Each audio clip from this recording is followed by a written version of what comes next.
Deuteronomy chapter 1. These are the words that Moses spoke to all Israel beyond Jordan, in the wilderness, on the plain opposite Suf, between Paran and Tophel, Laban and Hazeroth, and Dizahab.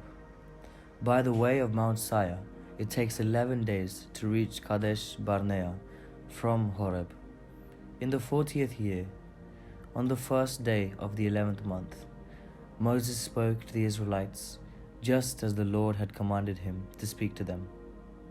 This was after he had defeated King Sihon of the Amorites, who reigned in Heshbon, and King Og of Bashan, who reigned in Asharoth and Adrai. Beyond the Jordan in the land of Moab, Moses undertook to expound this law as follows. The Lord our God spoke to us at Horeb, saying, "You have stayed long enough at this mountain. Resume your journey and go into the hill country of the Amorites, as well as into the neighboring regions, the Arabah, the hill country, the Shephelah, the Negev, and the seacoast, the land of the Canaanites, and the Lebanon, as far as the great river, the river Euphrates. See, I have set the land before you. Go in and take possession of the land that I swore to your ancestors, to Abraham, to Isaac, and to Jacob, to give them and to their descendants after them." At that time I said to you, "I am unable by myself to bear you. The Lord your God has multiplied you, so that today you are as numerous as the stars of heaven. May the Lord, the God of your ancestors, increase you 1,000 times more and bless you, as he has promised you. But how can I bear the heavy burden of your disputes all by myself? Choose for each of your tribes individuals who are wise, discerning, and reputable to be your leaders." You answered me, "The plan you have proposed is a good one." So I took the leaders of your tribes, wise and reputable individuals, and installed them as leaders over you, commanders of thousands, commanders of hundreds, commanders of 50s, commanders of 10s, and officials. Throughout your tribes, I charged your judges at that time, "Give the members of your community a fair hearing and judge rightly between one person and another, whether citizen or resident alien. You must not be partial in judging. Hear out the small and the great alike. You shall not be intimidated by anyone, for the judgment is God's. Any case that is too hard for you, bring to me, and I will hear it." So I charged you at that time with all the things that you should do.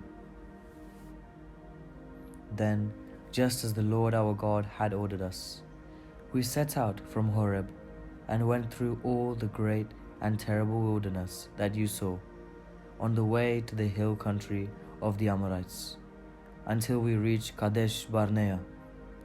I said to you, "You have reached the hill country of the Amorites, which the Lord our God is giving us.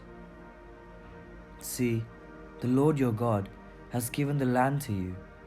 Go up, take possession, as the Lord, the God of your ancestors, has promised you. Do not fear or be dismayed." All of you came to me and said, "Let us send men ahead of us to explore the land for us and bring back a report to us regarding the route by which we should go up and the cities we will come to."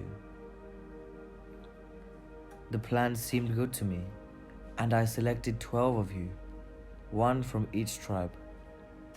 They set out and went up into the hill country, and when they reached the valley of Eshcol, they spied it out, and gathered some of the land's produce, which they brought down to us.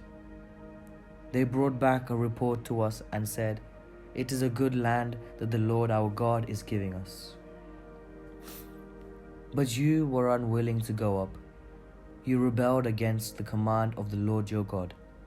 You grumbled in your tents and said, "It is because the Lord hates us that he has brought us out of the land of Egypt, to hand us over to the Amorites, to destroy us." Where are we headed? Our kindred have made our hearts melt by reporting. The people are stronger and taller than we. The cities are large and fortified up to heaven. We actually saw the offspring of the Anakim. I said to you, "Have no dread or fear of them.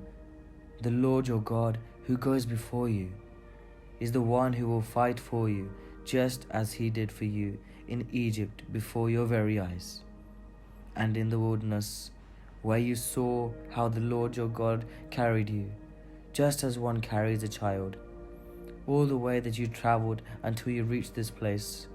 But in spite of this, you have no trust in the Lord your God, who goes before you on the way to seek out a place for you to camp, in fire by night and in the cloud by day, to show you the route you should take."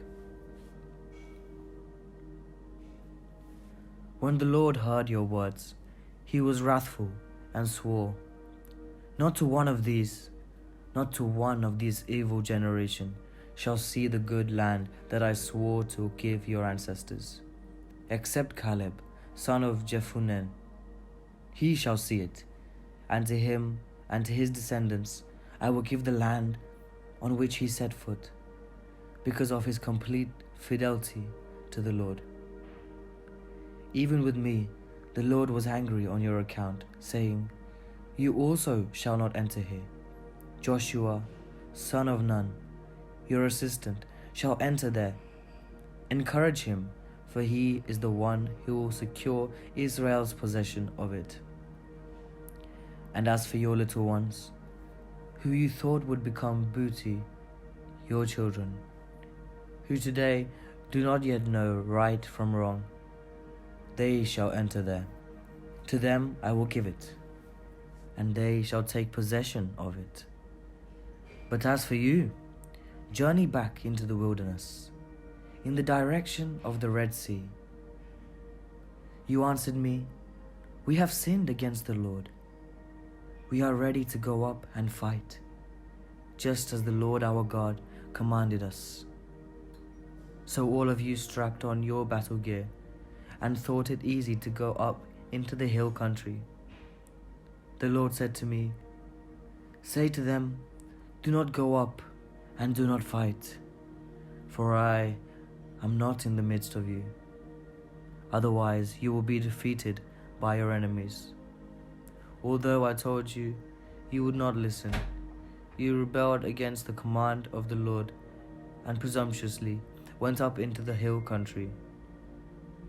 The Amorites who lived in that hill country then came out against you and chased you as bees do. They beat you down in Seir as far as Hormah. When you returned and wept before the Lord would neither heed your voice nor pay you any attention.